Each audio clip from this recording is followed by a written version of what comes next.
good morning, araw na naman po ng Monday at live po tayo napapanood ngayon sa ating social media accounts sa Facebook at YouTube channel ng UNTV at Good Morning Kuya. Good morning sa inyong lahat mula po sa Pilipinas. It's time to rise and shine.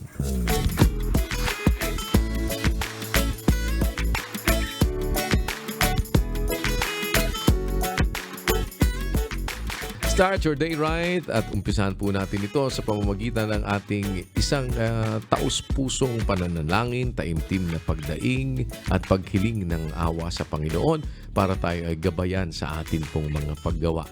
At huwag tayong makakalimot lagi po na magpasalamat, isang panibagong araw ang atin pong nakita. At ngayong araw po na ito, makakasama din natin ang ilan sa ating mga kapatid sa MCGI o members ng Church of God International sa Quezon City Chapter para tayo po ay tulong-tulong na muli ay umabot at sumaklolo sa ating mga kapwa-tao. Anong paraan tayo po ay makakatulong sa kanila? Alamin natin mamaya po. At narito ang ating representative dyan po sa Quezon City, si Brother Fernan Flores. Magandang umaga sa inyo. Good morning, Brother Fernan. Rise and shine. Rise and shine po, Kuya Daniel. Nandito po tayo ngayon sa Barangay Loyola Heights, Quezon City. At kasama po natin ang mga kapatid mula sa MCGI Cubao, Aurora Chapter! Masayang nakikibahagi po sa ating pagkakawang gawa ang mga kapatid dito sa araw na ito. Salamat po sa Diyos. Balik po sa iyo, Kuya. Maraming salamat, Brother Fernan Flores, at sa inyo po lahat, mga kapatid na nandyan sa Quezon City, ang members ng Church of God International Quezon City Chapter. Salamat po sa patuloy na pakikipagkaisa. Tayo naman ay sama-samang tulong-tulong na sumaklolo sa mga kapwa-tao natin na nangangailangan. Ulitin po natin, atin po namang ginagawa na ito ay wala pong pagtatangi, wala tayong pinipili, dinidiscriminate. Open po ito para sa lahat. Kung kami po ay merong munting makakayanan na maitulong sa inyo, maisaklolo sa mga talagang walang anuman, yung walang kakayahan, kami naman po sa MCGI ay naka-open. Ano man po ang inyong relihiyon, ano man po ang inyong political affiliation, hindi po yan ang ating pag-uusapan. Kung kami po ay mayroong munting magagawa, ay amin naman pong maialay sa inyo. Bilang bahagi naman ng amin pong sama-samang pagkilala sa isang tungkulin sa harap ng Panginoon na gumawa po ng mabuti sa lahat. Kaya po, kung kayo po ay merong ibig na maidulog naman sa atin, nariyan po.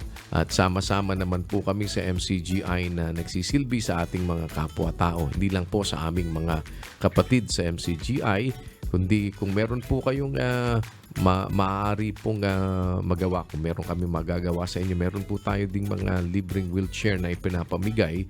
Magpadala lang po kayo ng mensahe po sa atin at mabe-verify lang po namin. Kami na po mismo magpapadala sa inyo pong mga location. Meron din po tayong nebulizer pang-assist dun sa mga talagang may problema po sa kanilang paghinga. Yung mga may asthma, yun din pong mga assistive device kagaya ng tungkod, ng walker. Yan naman po ay atin din po namang ipinagkakaloob sa ating mga kapwa-tao. At hindi na po din kailangan kayo pumunta pa dyan sa atin pong transient home sa Marikina. Padala lang po ninyo yung mensahe sa amin. I-verify lang po namin. At kung ma-verify po natin ito, kami na po ang magpapadala mismo right at your doorstep. Sa inyo pong mga pintuan, amin na pong i-deliver ito. Wala po itong bayad. Wala kaming hinihinging anumang kapalit. Ang amin lamang po ay amin namang sama-samang matugunan yung aming kinikilalang tungkulin sa harap ng Panginoon. Paggawa ng kabutihan, pagsaklolo sa mga nangangailangan. Kung meron po kaming kakayahan na ito ay magawa, ay pagdamutan po ninyo ang aming munting makakayanan. Mamaya pa, balikan natin yung ating mga kapatid po dyan sa Quezon City at ating aalamin mamaya sino naman po ang ating sasaklolohan sa ating mga kapwa-tao na nariyan sa lugar na yan. Samantala sa atin pong Good Morning Kuya, narito naman ang isa pong luto na ibig naming ibahagi sa inyo. Ito ay Korean fried chicken. Ano ba ang pinagkaiba nito dun sa mga nakasanayan na natin na pritong manok? Panoorin nyo naman po sa ating Cook It Right.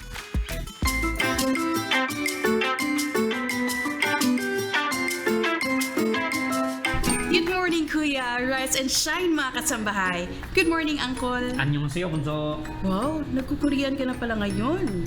Oo, kasi ang lulutuin natin ngayon ay specialty ng mga Korean. Kaya pala, siguradong patok na patok ito sa mga K-drama fans at K-pop fans. Lalo na sa mga fans ko.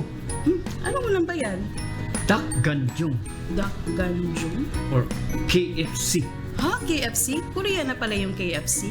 Oh, Korean Fried Chicken. Masarap nga yan. Jayuri aja!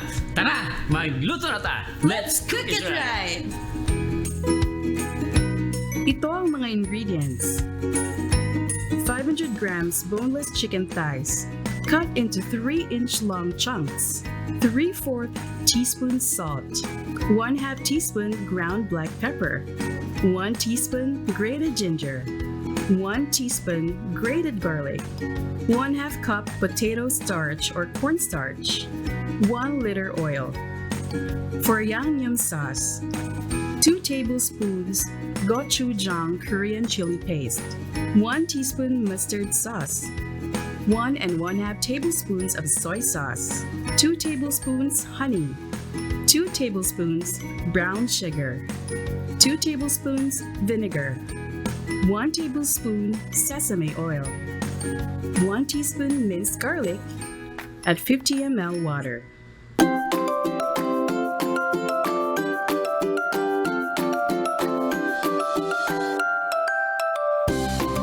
Ay ilagay sa isang mixing bowl ang boneless chicken thigh chunks, salt, ground black pepper, grated ginger, at grated garlic. Saka haluin ng mabuti. Marinate for 15 minutes. After 15 minutes, idagdag ang cornstarch. Haluin ng mabuti hanggang ma-coat ng maayos ang lahat ng chicken chunks. Magpainit ng mantika sa kawali. Kapag medium hot na ang mantika, isa-isang ilagay ang mga coated na chicken chunks. Huwag masyadong i-crowd ang paglagay upang maluto ng maayos. Huwag munang haluin for 1 minute. Sa medium heat, haluin lang ito for 4 to 5 minutes hanggang magbago ang kulay nito. Pagkatapos, alisin ito sa kawali at ilagay sa cooling rack or strainer. Hayaan itong mag-rest for 10 minutes. Ganon din ang gawin sa ibang batches. Pagkatapos ng 10 minutes, sindihan ulit ang apoy on high heat at antayin na umabot ito sa mataas na temperatura. I-fry ulit ang ating mga chicken chunks for 2 minutes o hanggang maging brown and crispy. Then set aside. Ngayon naman, gawin natin ang Yangnyeom sauce. Sa isang mixing bowl, ihalo ang gochujang Korean chili paste, mustard sauce, soy sauce, honey, brown sugar, at vinegar. Haluin ito ng mabuti at saka i-set aside. Maglagay ng sesame oil sa mainit na kawali at isunod agad ang minced garlic. Lutuin ito hanggang maging golden brown bago isunod ang Yangnyeom sauce na hinanda natin kanina at saka 50 ml water. Haluin at lutuin for 1 minute. Finally, ilagay ang mga fried chicken chunks sa kawali at lutuin in high heat for 2 minutes. Haluin ng mabuti hanggang ma-coat ng maayos. Ayan, at pwede na itong iserve. Ayan, luto na yung ating Dak Ganjung or Korean Fried Chicken. Yes, Uncle, hindi mo na pala kailangan pumunta ng Korea para makatikim ng Dak Ganjung. Uy, gusto ko pa rin pumunta ng Korea kasi gusto kong makita yung kakambal ko. Sino? Si Go Jung Pyo. Uncle talaga? Uy, pero kamukha mo si Sunshine, ah. Hindi naman. Tara, kain na tayo.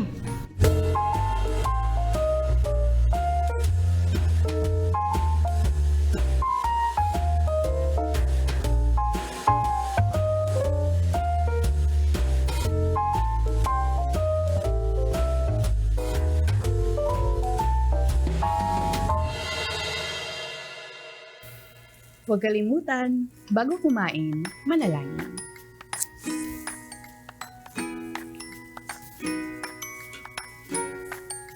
Sarap.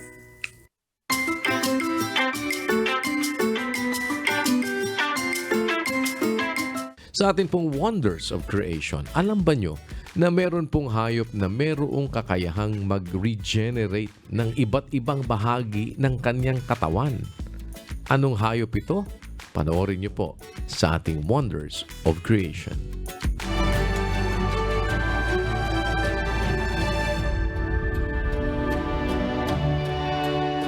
Sa laki ng mundo at sa tanda nito, hindi natin maaaring isipin na nakita na natin lahat.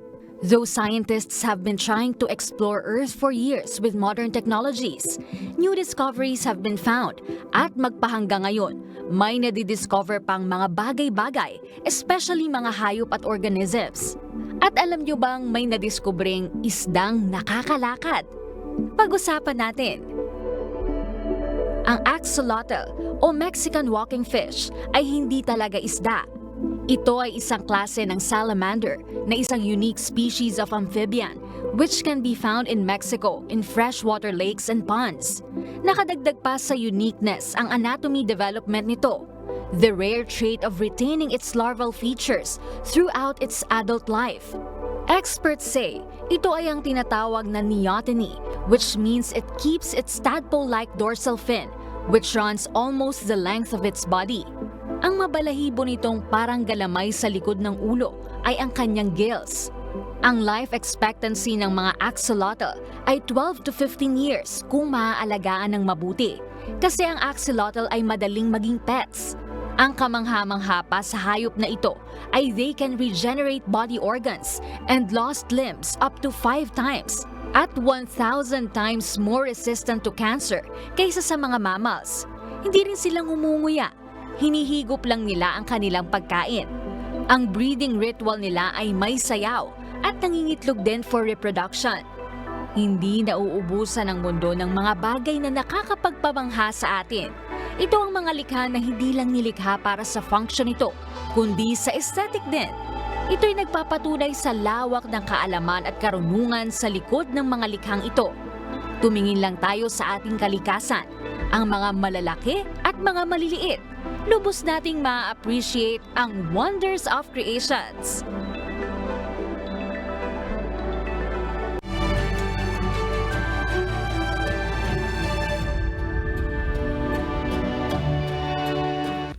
Alam din ba ninyo na maaari po nating ikabit sa isang puno ang isang sanga galing sa ibang puno?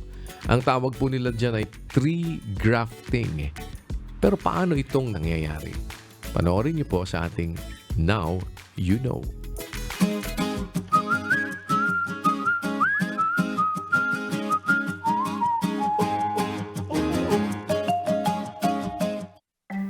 Wow! Ang ganda naman ng kakaibang kulay ng roses.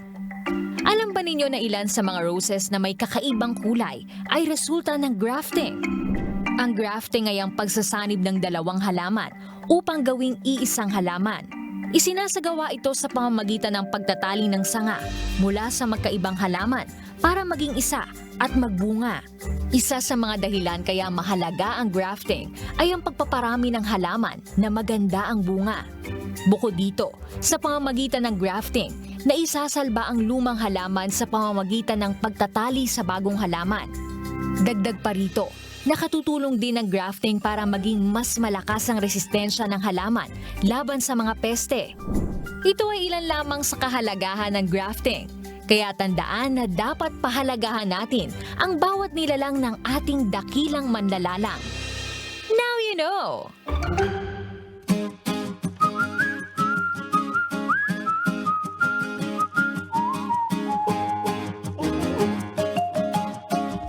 Matatapos na po ang buwan ng Enero, pero ngayon medyo iba ang klima, kaya marami rin naman kung minsan po ay nagkakasakit, mayroon natatrangkaso, medyo malamig po ngayon ang panahon, kaya meron pong mga daladalang sakit ito sa atin kung minsan. Kaya meron po tayong ilang tips para makaiwas naman na magkasakit ngayong medyo naiba ang klima. Pabago-bago pero meron pong lamig tayong nararamdaman kahit na ngayong buwan ng Enero. Panoorin nyo naman po sa ating You Can Do It.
but also contribute to overall public health. Kung masama na ang iyong nararamdaman, ay mabuting humingi na ng tulong sa ating mga medical specialists upang hindi na rin ito kumalat at mapabilis na rin ang iyong paggaling. You can do it!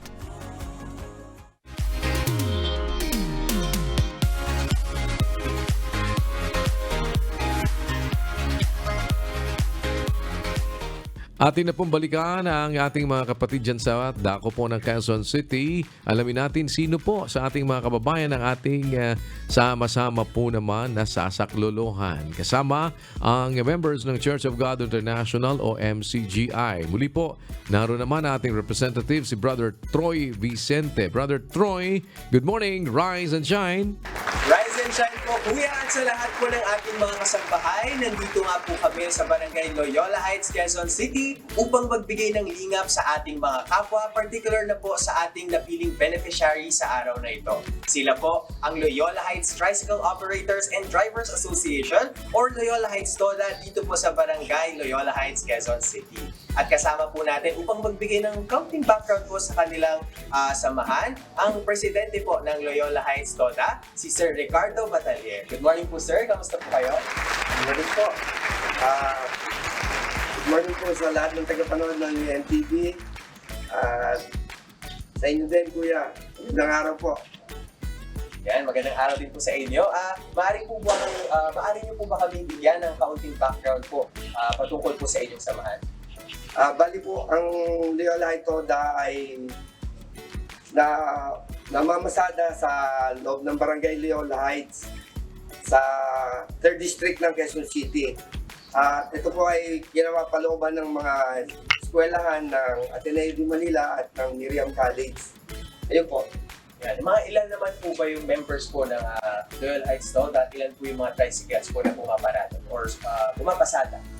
Bali, ang Loyola Heights TODA po ay binubuo ng 171 unit at may membro na mahigit kumulang 800. Ayun po. Yun, marami po pala ang members ng Loyola Heights TODA. Kamusta naman po, ano naman po yung mga problema na kinaharap po ng inyong samahan at paano nyo naman po ito nasusolusyonan? Sa mga problema naman po sa aming samahan, unang-una po, ang nagiging problema namin dito yung pagtatraverse namin sa C5 road ng aming biyahe. Kasi national road po siya yung C5. Pero awat tulong naman po ng Diyos, nabibigyan naman po ng solusyon ng Quezon City local government yung problema. Kaya kahit pa paano, nakakapamasada naman po kami ng maayos. Alright. At ano naman po yung inyong inire-request? Bakit po yun yung inyong inire-request at paano po ito makakatulong sa inyong samahan? Bali, naisip po namin na i-request ang water dispenser, yung aldero, yung kawali at saka yung heavy duty na lutuan dahil may mga pagkakataon po na nagpapakain po kami sa aming mga kasama, nahihirapan po kami sa pagluluto. Pero dahil sa yun po ang aming pangangailangan sa pagkakataon na to, yun po ang aming naisip na hilingin. Alright, at salamat po sa Diyos sa pag-share at sa awa at tulong po ng Diyos bilang pagtugon po sa request ng ating mga kababayan na tricycle operators at drivers ng Loyola Heights, Quezon City. At dahil rise and shine po tayo ngayon, ay ipinagkakaloob na po natin sa kanila ang 2 water dispenser, mga gamit sa pagluluto tulad ng heavy duty na kalan with LPG, kawa at kaldero at meron ding 5 sacks of rice. So ito na po yung kanyang po request. Sige, dito po tayo banda. Yan, ito po ang kanilang request na mga items. So, Sir Ricardo, ano naman po ang inyong masasabi or mensahe niyo po sa ating Kuya Daniel at sa MCGI? Unang-una, salamat po sa Diyos dahil sa mga tulong na ito sa amin. Malaking bagay po ito dahil hindi na po kami mahirapan sa pag-cater sa aming mga kasama pag nagkakaroon kami ng mga meeting, saka doon pa sa ibang mga activities namin. Malaking tulong po ito para sa aming TODA. Salamat po sa Diyos Yan din po, Kuya, salamat po sa Diyos dahil binigyan niyo po kami ng ganitong tulong sa inyo rin mga kapatid. Yun po. Alright, salamat po sa Diyos. At syempre po, bago po kami magpaalam, Kuya, ay nais po munang bumati ng mga kapatid po natin dito sa MCGI Cubao Aurora Chapter, kasama po ng ating mga tricycle operators at drivers ng Loyola Heights, Quezon City. At syempre po, bago po kami magpaalam, Kuya, nais po munang bumati ng mga kapatid mula sa MCGI Cubao Aurora Chapter, kasama po ng mga tricycle operators and drivers ng Loyola Heights, Quezon City ng MCGI cares, MCGI shines, to God be the glory, pag-ibig! Back to you po, Kuya! Maraming salamat, Brother Troy, at sa lahat po ng ating mga kapatid na nakikipagkaisa sa pagsaklolo sa ating mga kapwa-tao. Maraming salamat po sa Diyos sa patuloy po ninyong pakikipagtulungan para tayo maging maliit na kasangkapan ng kabutihan ng Diyos ay makarating sa ating mga kapwa-tao. Sa inyo pong lahat, mga kapatid, sa members ng Church of God International, MCGI, all over the globe, keep on shining and keep on caring. Salamat po sa Diyos, mga kapatid, at sa ating mga kapwa-tao dyan sa lugar ng Quezon City. Pagdamutan po ninyo ang aming munting makakayanan, at kung meron pang higit na maitutulong, ay nariyan po ang ating mga chapters sa Quezon City para naman po makapagbigay din ng assistance sa inyo, regardless kung ano man po ang inyong religious affiliation. As a matter of fact, meron din po tayong mga ambulance na umiikot naman, kung meron din kayong pangangailangan po na alam nyo kasi kung minsan sa ating mga barangay medyo nagkakahirapan din dahil maraming pinagsisilbihan yung ating mga barangay. Kung meron po kaming maitutulong naman para maasistihan din yung ating mga barangay dyan sa inyong mga lugar, meron din po tayong mga gumagala naman ng mga ambulance. Ang MCGI ambulance ay nakapagbibigay din po ng libreng serbisyo sa ating mga kapwa-tao. Tawagan nyo lang po yung ating mga hotlines at kung meron po naman tayong maipagsisilbi. Ganun din po yung ating pong mga ginagawa na outreach program. May free store tayo sa iba't ibang mga lugar. Pakibalitaan nyo lang po yung atin pong 3 mobile dental and optical clinic. Nariyan din po yan, sa Luzon, Visayas at Mindanao. Umiikot din po yan. Kung nakita po ninyo sa inyong lugar, maaari po kayong makahingi ng serbisyo. Libreng serbisyo din po yan na dental at optical. Tungayan naman natin sa pagkakataong ito ang pagsisikap ng isa nating kababayan na nag-aral lamang ng photo editing sa YouTube. At ngayon po ay 15 taon na siya na graphic designer na siya naman pong ginagamit niya pang tawid sa kanyang pamilya. Kahit mahirap, huwag susuko, laban lang.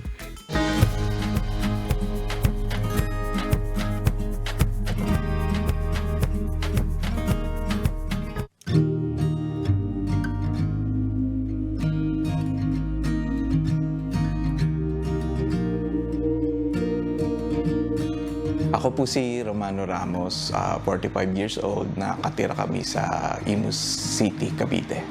So mula pagkabata, hilig ko na talaga yung pagdodrawing.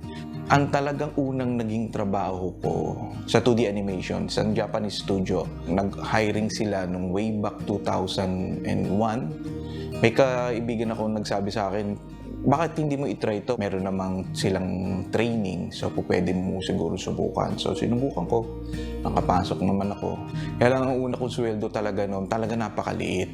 Kung ilan lang yung magagawa namin sa isang araw, yun yung kikitain namin. But ang basic namin ay 50 pesos lang isang araw.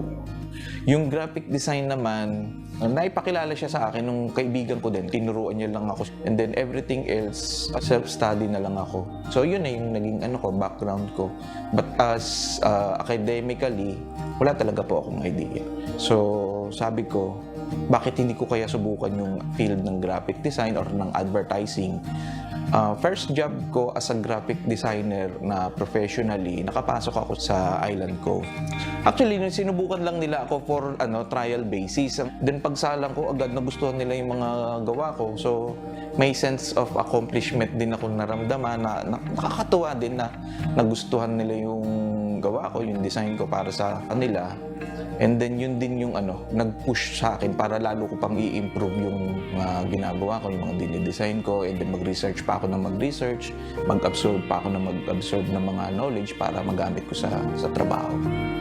Nung nag-close ang Island Code, yung ilang panahon din yun na hirap ako makakuha din ng mga kliyente. Nag-try kasi rin ako mag-freelance. So ilang buwan yun. Talagang struggle kami ng family. Umabot nga kami sa punto, nag-iintay kami ng benta ng yelo. Pag kami nakabili na sa amin ng yelo, makabenta kami ng 90 pesos at pupunta na ako ng palengke noon, bibili na ako ng ulam namin. Talagang yun lang, ilang panahon din yun na gano'n na naging buhay namin. Siyempre, kailangan pa rin lumaban. Hindi naman po pwedeng susuko na lang kami ng asawa ko sa ganung sitwasyon namin. Hanap kami talaga ng paraan para makasurvive. Tulong na lang kami din ng asawa ko. Hanggang sa, ayun nga, awa naman ng Panginoon. May dumating na bagong trabaho. Nasa graphic design pa rin ang work ko ngayon. Kaya lang ang main na employer ko is US-based. And since oras ng US ang sinusunod ko, so ang magbo-board ako sa gabi. Mga around 9 or 10 p.m. hanggang sa umaga na yun. So, nag-i-start po ako niyan sa trabaho. Check muna ng mga emails. Titingnan na kung ano yung mga communication ng client. Kung may revisions man yan. Ngayon, kung halimbawa may mga bagong task naman na pumapasok, nire-review ko din yung mga design brief na required nung isang project. So pagka halimbawa na tingin ko, nakuha ko na yung mga kailangan kong malaman, yung Photoshop, yan agad yung automatic na bumubukas dyan. Pagka kailangan, may mga kailangang i-edit sa Illustrator, ginagamit ko din yun. So hanggang sa mabuo ko na yung design. Pagka natapos na yon, sinasubmit ko na yun sa AE para i-forward nila doon sa client. Pagka wala na siyang revisions, in-approve na ni client, good to go na yon. First and foremost, nakatulong po siya sa amin financially. Ang awa at tulong naman ng Diyos ay napag-aaral namin yung anak namin. And then from time to time, may mga nabibili din kaming mga ilang gamit sa bahay. Yung laptop kong gamit, and then yung isa pa, yung ginagamit ng anak ko sa pag-aaral. And then meron pang isang desktop computer na naipundar din namin. Sa graphic design, na po ako, mahigit 15 years na rin. From the point na nag-start po ako professionally as a graphic designer. Yun ang nakapag-provide sa pamilya ko ng 15 taon na mahigit. Bakit ba ako mahihiya? At saka isa namang marangal na naman na trabaho yung sa graphics. Wala naman akong inaapakan tao, wala akong inaapi na sino man. Masaya ako sa trabaho ko. Although may mga tiyempo na parang nakakaramdam na rin ako ng pagod, pero nasasabi ko sa sarili ko, hindi pwede. May umaasa sa aking pamilya. Sa mga nag-uumpisa, especially doon sa may mga chance na makapag-aral, i-pursue nila yung ginagawa nila. Kasi po magiging pundasyon yun ng magiging trabaho in the future, especially kung nandoon ang puso nila. But wag naman madi-discourage yung walang chance na makapag-aral, pero nakikita nilang meron silang talento dito sa ganitong linya. Ituloy po nila yun. Ilaban nila yun. Huwag silang susuko. Ipagtiwala natin sa Diyos ang lahat ng ating ginagawa. Lakipan lagi natin ng sipag at tiyaga. Laban lang.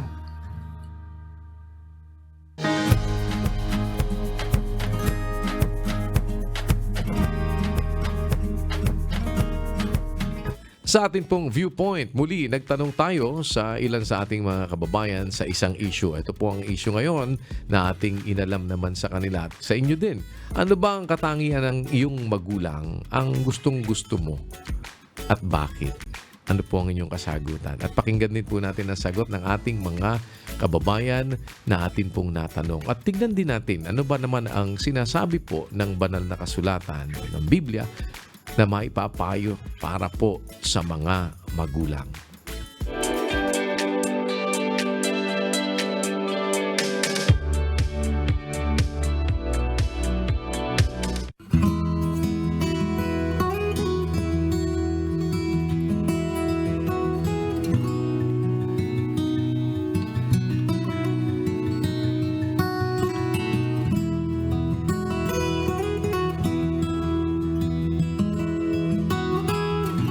Ano po, ang katangian ng aking magulang, pinakagusto ko is yung pagiging masipag po. At dahil po, sa pamamagitan ng pagiging masipag nila is naging college na po ako ngayon. Kaya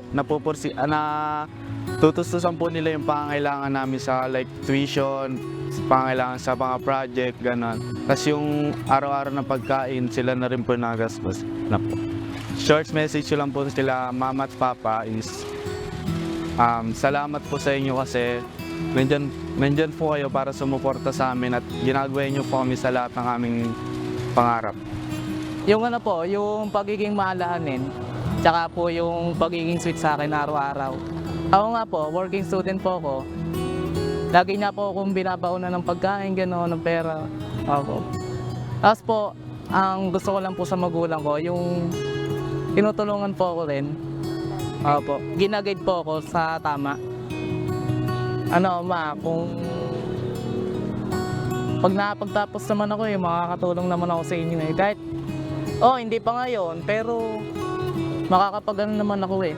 Makapagtapos naman ako eh, kaya ko naman eh. Tsaka, magiging pagdating na araw, magiging asawa ko na talaga yung girlfriend ko. Ang katangian na gustong-gusto ko lalo sa nanay ko, yun nga, yung para siyang social worker na walang sweldo. Sabihin, lumaki ako at nakita ko talaga na lahat ng mga taong lumalapit sa kanya, hindi siya nagdadalawang isip na tulungan siya. At tulungan niya, kahit hirap kami sa buhay, yun talagang wala namang kaming kakayahan, lalo na sa pinansyal. Pero kahit ano yung maiabot niya, doon sa taong lumalapit sa kanya, ibinibigyan niya talaga ng tao sa puso niya. Hindi siya nagdadalawang isip. Ayan, Nay, kung nandito ka man, kung buhay ka, sobra ka tayo pinagmamalaki. Promise. Sobra kitang hinahangaan bilang isang nanay, bilang isang asawang talaga sobrang mapagmahal sa tatay namin, sa amin, sa mga anak niya, sa mga tao na nakapaligid sa kanya, sa mga kapitbahay na kung nasaan ka man ngayon, gabayan mo pa rin kami kasi andito pa rin ako na talagang nagbibigay din naman ako ng aking kakayaan na makatulong sa kapwa ko dahil ikaw ang inspirasyon. So, gusto ko po kasing katangian bilang yung family ko po is separate and magkahiwalay. Yung papa ko po yung kasama ko po ngayon. And gusto ko po yung katangian, yung pagiging responsable niya, yung pagiging matapat niya sa amin at yung pagiging respectful niya sa amin. Since dalawa lang po kasi kaming magkapatid, ako po yung panganay at yung bunso ko pong kapatid is lalaki, mas inuuna niya po yung responsibility niya sa amin bago yung parang happiness niya po, parang ganun. Kumbaga kasi sa ibang tatay kahit pagkahiwalay na, di ba po, parang balastag na, parang ganun po. Mas inuuna na yung iba or nananakit po. Sa amin po kasi, ibang-iba po kasi talaga yung papa ko. Talagang nag-iisa lang. Yan lang po. Yan pa ako nanonood kangan pa. Andito na yung anak niyo. Alam niyo naman ba na mahal ko kayo. Yan lang po. Yung katangian po ng parents ko po, sobrang tatag po nila, sobrang sipag po nila, at marespeto po sila sa tao. Kahit kanino po sa katrabaho nila, sa mga kapitbahay po namin, sobrang mapagbigay din po sila. At saka hindi po sila yung nambabastos po ng kapwa. Sobrang galing po ng parents ko kasi nakaabot po ako ng college, nakaabot na po ako second year. At on the way na po ako para ma-reach ko po yung dreams ko. Gusto ko lang po magpasalamat. Hindi ko man po orally masabi sa inyo araw-araw yon, pero sobrang saya ko po na kayo po yung naging parents ko. Kasi hindi niyo po kami iniiwan kahit gaano po karami yung problema natin.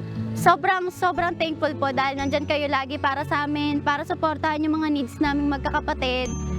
Sobrang thank you po!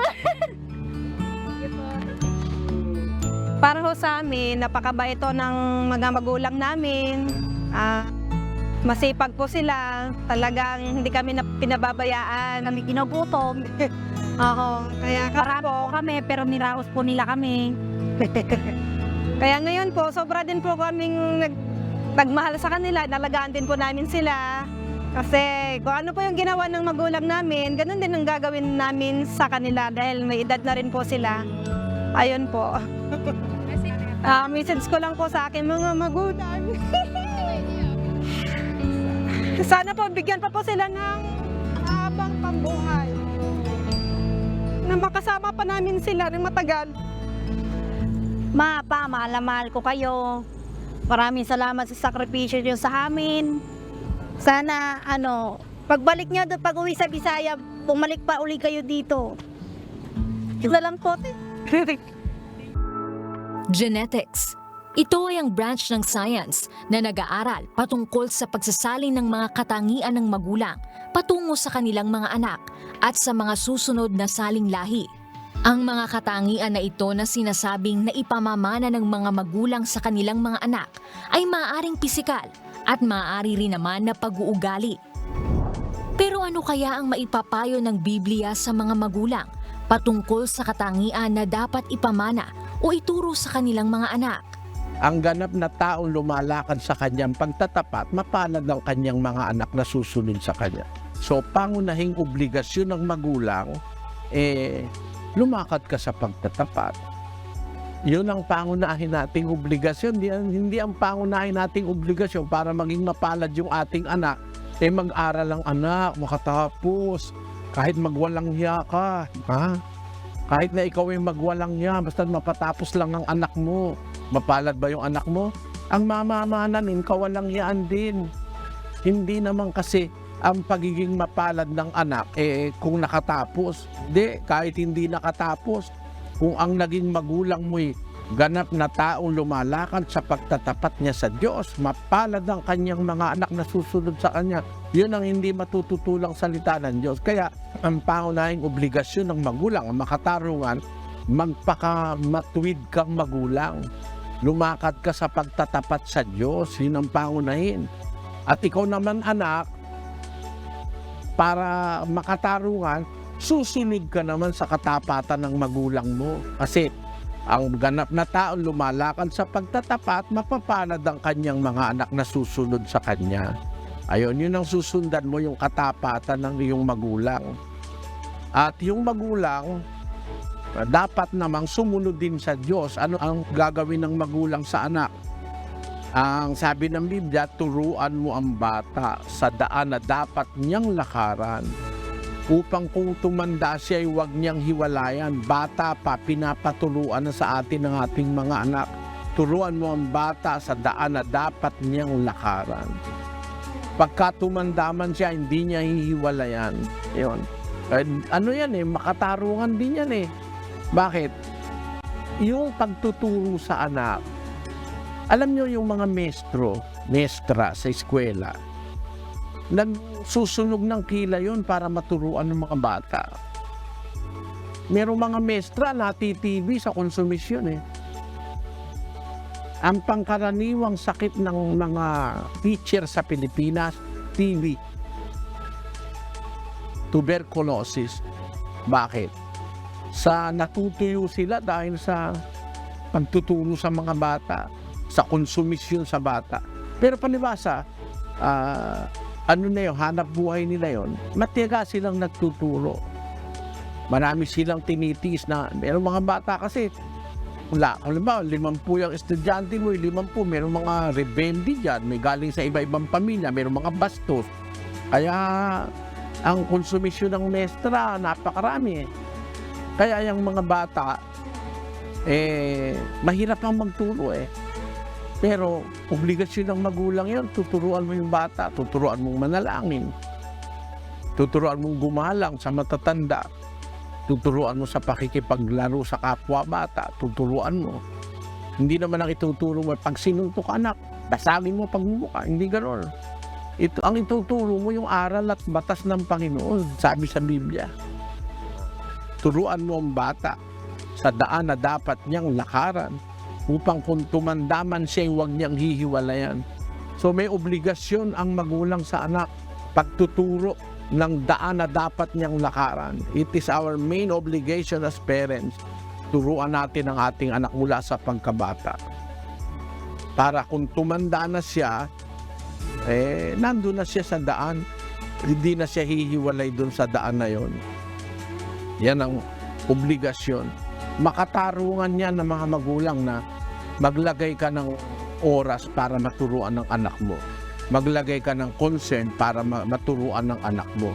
Hindi lang basta pinababayaan mo siya kung sino-sino nagtuturo. Dapat nag-aaral sa eskwela yung mga anak nyo, kaantabay din kayong magtuturo. Na ang ituturo nyo naman ang saway at aral ng Panginoon.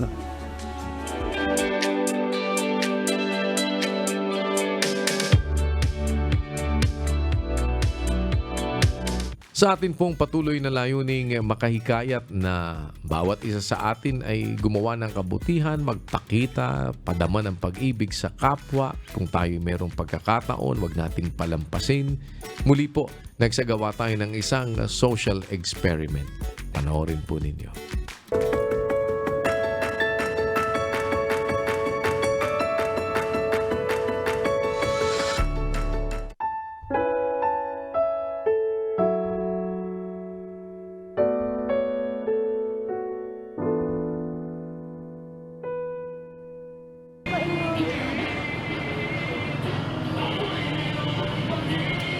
Wala akong pera, Apo. Wala akong pera. Ay, wala akong pera. Mahal man. Wala akong dalang pera. Wala tayong pambili.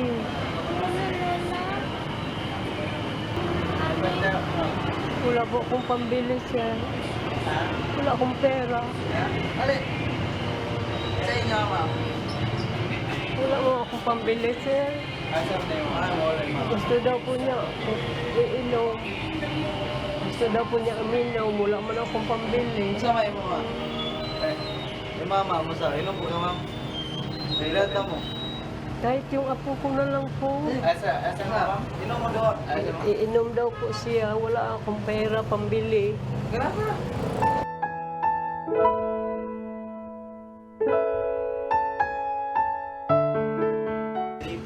Kuan loy mangod kami na makakaon sila wala yung mga sila sa kilid bitaw nya perminter ako maka-encounter nga to tagaan ako sigan pilar Masa may inyo, kanang 100 pagkaon na ninyo. Sa ina mo? Kahit ano lang po. Ina mo na. Hindi po ako marunong. Kayo na lang po. Hindi ko kasi siya nakatiplan.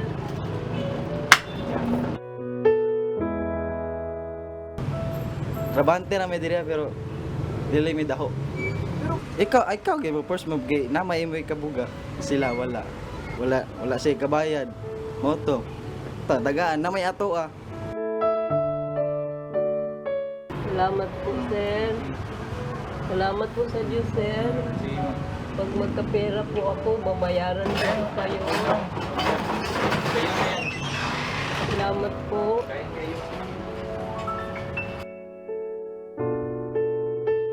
Masaya na sir, nana sila pang kaon ni anak sir. Pero kuwang pa to sir gamay kay itong natag 120 Roberto. Lami po sa paminaw na kay matabang ba nga anak. Dapat mawa din dayo sir kay ingana ba, hintay na lang ikaw ingat to.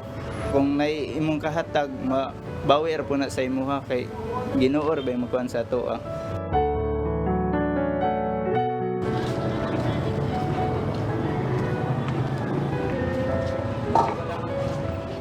Wala sa ito kwarta. Apo, sa ito kwarta. Tagpila niyo yung milk. Tagpila niyo yung milk. 45 isa na eh. Pag buy one take one, 85. Ako apo ang mangulit. Mangayon ng milk tea kay kaong ko na siya. Kuya mo kwarta, ma'am. Ano eh? Anak ko da apo lamang. Salamat sa Diyos. Naawa ko siya ako kasi dati din ako sa wala ba yun. Yung parang tingin-tingin lang, walang ikabili, ganyan. Wala naman mo, wala akong tumulong, di ba? Nakita ko si nanay, gusto rin na po niya, binigyan ko kahit walang ano, kahit busy, ganyan. Oo. Salamat sa Diyos. Ano ba gusto yung aircon? Salamat.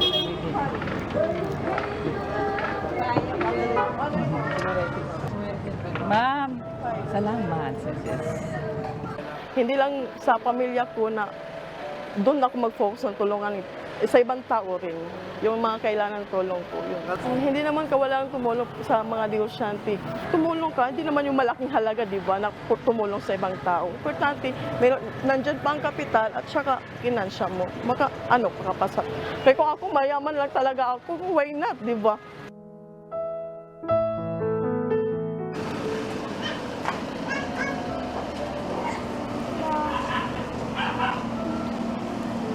Ma'am, meron pa kayong milk tea? Magkano po? Small 40, medium 50 na 65. Wala mo akong pera ako.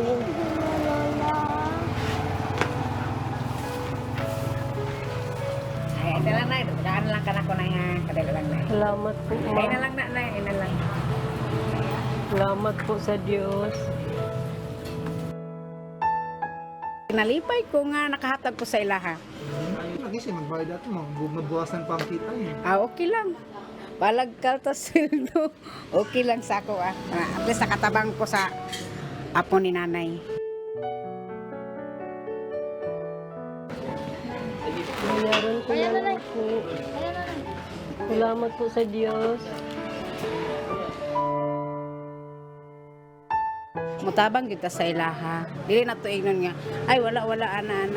Dapat tabangan gyud nato sila. Ma'am, salamat po. Alis na po kami, ma'am.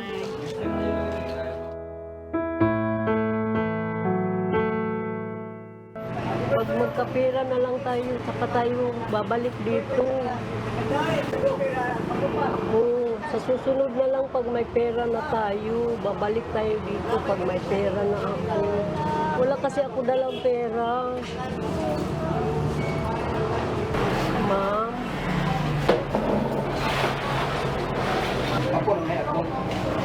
Wala akong pambili. Gusto siya uminom.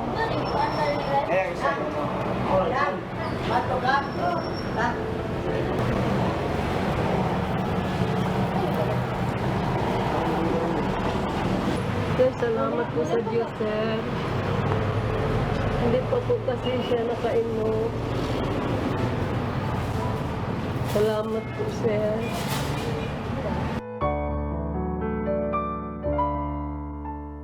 Thank you, sir. Pero di ko pala alam na binilhan pala niya yung iced coffee si nanay. Kaya tinanong niya ulit si nanay if bibili din siya. Sabi ni nanay wala daw siyang pera. So sabi niya na, sige, bilhin lang din natin.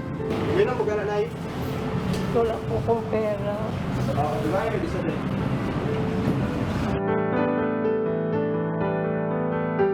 Di ko alam na binilhan niya pala din sila nanay. Kaya I'm happy kasi may initiative din siya na bumigay sa iba.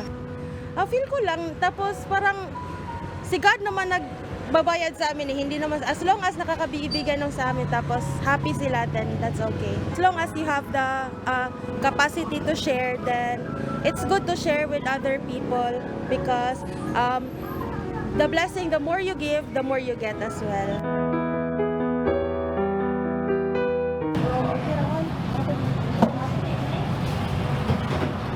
Ma'am, salamat po. Salamat po sa Diyos, ma'am.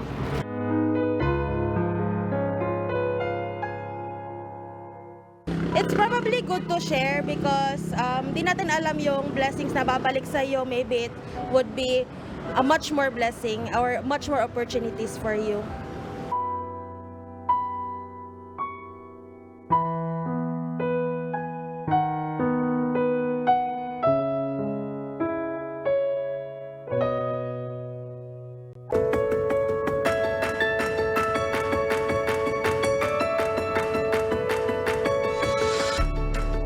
Muli po ang ating paanyaya para po sa opening ng ating mass indoctrination sa January 29, araw po ng Lunes, alas 7 ng gabi, Philippine Standard Time, ay tayo po ay nag-aanyaya sa inyo. Sana po ay mapaunlakan po ninyo kami.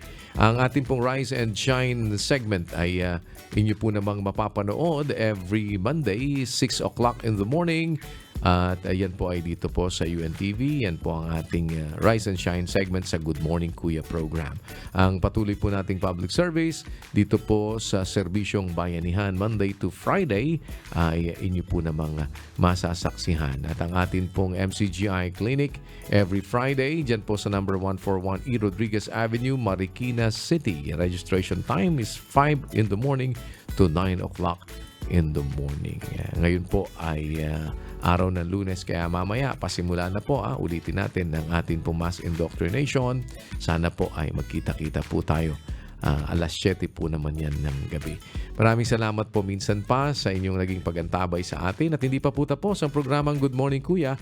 Babalik po tayo in a little while kasama naman ang ating pong mga co-host. At pasalamat po kami sa inyong patuloy na pagantabay at mananatili po na sa Diyos ang lahat ng karangalan at kapurihan magpakailanman. Iiwan namin sa inyo muli ang isang awiting nagpapakita naman ng tunay na pagmamahal ng isang magulang na naturuan ng pag-ibig na mula sa Diyos. Sa kanyang rendition ng awiting Magulang sa Panginoon. Narito po si Little Brother Thomas Jefferson Recto. Salamat po sa lahat ng ating mga kapatid naman sa iba't ibang panig ng daigdig, ang MCGI all over the globe. Keep on shining and keep on caring. To God be the glory. Good morning.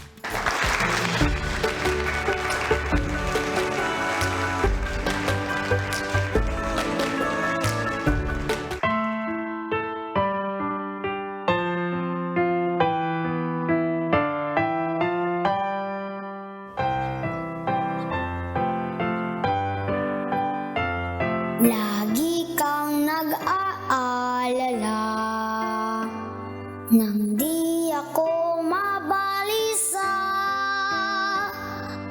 Lagi kang nakabantay kapag may karamdaman. Laging nagtitikon upang ako'y magkaroon.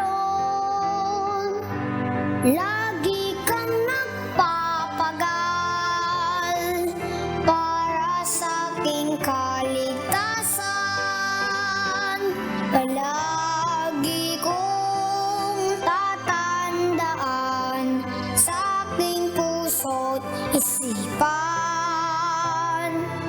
ang iyong mga wika, ang iyong mga gawa. Purihin ang may lalang, Diyos ng aking magulang.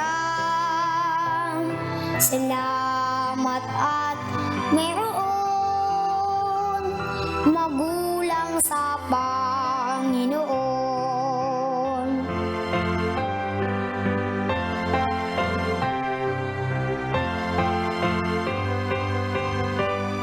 Lagi kang nagbibigay, sa akin ay gumagabay. Laging ikaw ay puyat pag ako ay may sinat.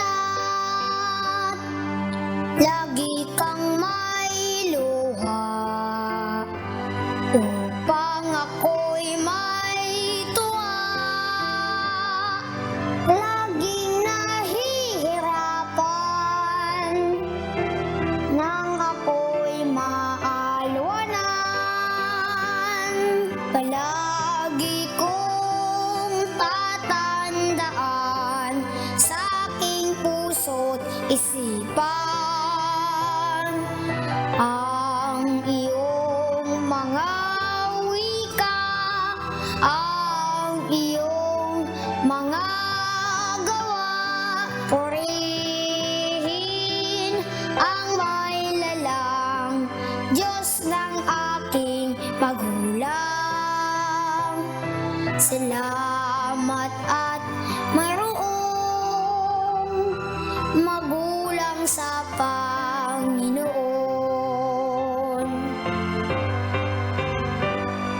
Purihin ang may lalang, Diyos ng aking lang. Salamat at mayroong magulang sa Panginoon.